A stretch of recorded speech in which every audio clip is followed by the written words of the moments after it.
Qindra mbështetës festuan fitoren e Partisë Socialiste, e cila në zgjedhjet e 25 qershorit ka arritur të marrë 74 mandate.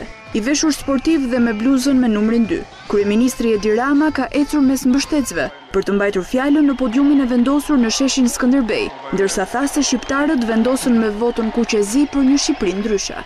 Populli ka zgjedhur Partinë Socialiste për ta udhëhequr vendin në këtë mision si fuqi e vetme qeverisë, dhe duke e pranuar me emocion dhe me përullësi këtë zgjedhje, ne do të qeverisim me forcën e shëmbullit për gjithë, jo me shëmbullin e forcës kundër tjerëve.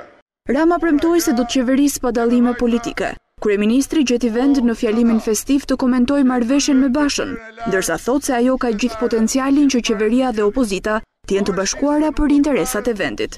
Rama gjithashtu rezervoi një falënderim të veçantë për kryetarin e opozitës. Dua ta rikonfirmoj publikisht dëshirën për ta pasur marrëveshjen politike të 18 majit, një busull orientuese të marrëdhënieve të qeverisë së re me opozitën e re. Dhe duke shprehur këtu vullnetin për ta respektuar atë mëtutje, pas një presje, dua ta falenderoj sot Lulzim Bashën për faktin se në 18 maj vuri Shqipërinë të parë.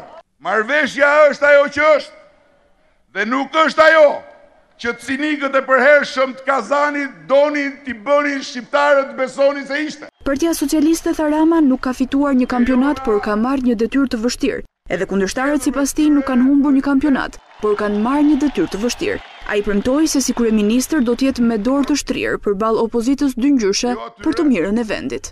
Mesazhet e panumërta të mbështetjes që ka marrë të dielën nga votues tradicional të Partisë Demokratike kudo nëpër Shqipëri, apo nga njerëz të pavendosur deri ditën e fundit, miqtë e shumt të rrjeteve sociale në emigracion që kanë ngritur telefonin për të çuar në votim të afërm të një orë këtu në Shqipëri, të afërm 10 orë këtu në Shqipëri, më sjellin këtu sonde jo me grushtin e mbledhur, po me dorën e shtrirë ndaj opozitës dyngjyrshe të 4 viteve të ardhshme.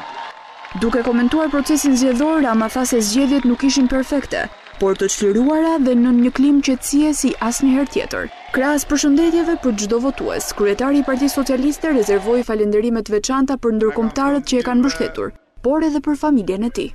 Pa gramozin, sot Partia Socialiste nuk do të ishte këtu ku është. Ndërsa pa Linda Ramën, sot unë nuk do të isha këtu ku jam.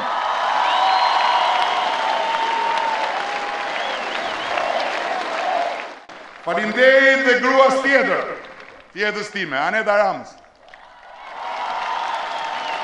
e cila megjithëse është vetmja në familjen tonë, që nuk lë gazet pa lexuar dhe portal pa klikuar, akoma nuk ka humbur besimin te unë.